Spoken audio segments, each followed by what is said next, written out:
Hi there, welcome to British American Language Center, where you can learn English lots more. Why don't you subscribe our channel? If you like, do it. Be the fearless speaker. মানে কোনো ভয় ভীতি ছাড়াই আপনি একটা সুন্দর speaker হয়ে যাবেন, এটা কখনোই সম্ভব না। কিন্তু ভয় আস্তে আস্তে দূর হয়ে যাবে, আর দূর হওয়ার পরে হয়ে যাবেন কি ভয়বিহীন স্পিকার। মানে কথা বলবেন কিন্তু কোনো ভয় লাগবে না, আর লাগলেও কাউকে বলবেন না। ঠিক আছে? So be the fearless speaker. By the way, আমরা আজকে ক্লাস নিয়ে এসেছি যে ক্লাসটা এর আগের দুটো ক্লাসের পরের ক্লাসটা, মানে আজকে ক্লাস নম্বরটা কত তাহলে? লেট নিয়ে। এর আগে শিখেছিলাম কোনটা? লেটস। আর আজকে হবে লেট একটা সাবজেক্ট, তারপরে বি ভার্বের নাম্বার 3। আজকের ক্লাসটা আ বিট হার্ড। ঠিক আছে? কেমন? আজকের একটা জিনিস শুধু মনে রাখবেন, মানে দুটো সরি, যে প্রথমে হবে একটা লেট, লুক এট হিয়ার, তারপর হচ্ছে সাবজেক্ট যাকে ইচ্ছা তাকে বসিয়ে দেবেন, এরপরে আর একটা বি দিয়ে দেবেন। দেখেন চমচম দিয়ে ড্র করেছি। তারপরে ভার্বের নাম্বার 3, মানে ফার্স্ট পার্টিসিপল। তাহলে আপনার বাক্যটা হয়ে যাবে। For example, late a letter be written. Late a letter be written. দেখেন রাইট, রোট, রিটেন। রিটেন হচ্ছে কি ভার্বের 3। একটা চিঠি লেখা হোক, লুক এট হিয়ার। বাংলা মানেটা হচ্ছে কি হোক, তাকে যেতে দেওয়া হোক, একটা চিঠি লেখা হোক, গাড়িটা ভেঙে ফেলা হোক, ক্যামেরাটা কেনা হোক, এই যে হোক সবসময় কি হবে? হোক। তাহলে হবে কি লেট সাবজেক্ট, তারপরে বি ভার্বের নাম্বার 3, যা ইচ্ছা তাই। মানে অবজেক্ট যেটা আমরা বলি এটা, হ্যাঁ। কিন্তু আবার হুক না, এটা হুক না, এটা হচ্ছে হোক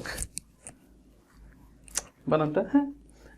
এই হোকটা আবার অন্যভাবে লেখে, এটা একটু দেখে নেবেন, হ্যাঁ। কিন্তু আমি এভাবে বলি, আপনি চাইলে আপনার মতো করে বলতে পারেন, কিন্তু হুক না, হোক আর হোক। তাহলে আপনি একটা বাক্য বলুন তো কি হবে? Yes, right. Let the car B broken. গাড়িটি ভাঙা হোক। না না না না, আমরা ভাঙিতে যাচ্ছি না। তাহলে আরেকটা বাক্য বলুন, গাড়িটা কেনা হোক। রাইট, গাড়িটি কেনা হোক। তাহলে কি হবে? লেট আ কার বি কি হবে? By, but, or what?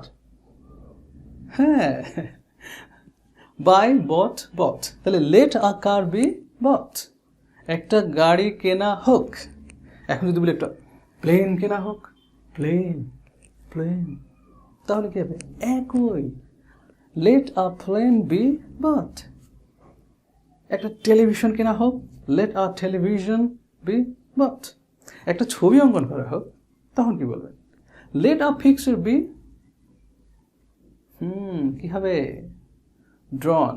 Late a picture B ড্রন। আপনি যদি ভার্বের ফার্স্ট পার্টিসিপল মানে ভার্ব নাম্বার 3 না জানেন, তাহলে বাক্য বানানোটা অনেক কঠিন হয়ে যাবে।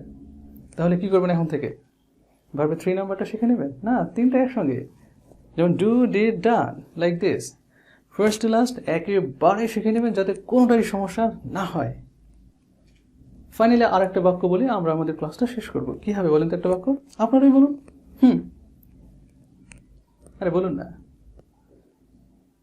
বসের কাছে একটা মেল পাঠানো হোক। আচ্ছা, হ্যাঁ। তাহলে বসের কাছে একটা মেল পাঠানো হোক, কি হবে? আপনি ধরেন ওখানকার বস, আরেকজনকে বলছেন এই বসের কাছে একটা মেল পাঠানো হোক, কুইক। তাহলে কি হবে? Let a mail be sent to the boss. Let a mail be sent, verb number 3, send to boss. বসের কাছে মেলটি পাঠানো হোক। Well, thank you very much for watching this lovely video. If you like this, of course, you can share this video with your friends, those who are struggling for learning English language. Till then, bye. Meet you in the next video. Till then, cheers.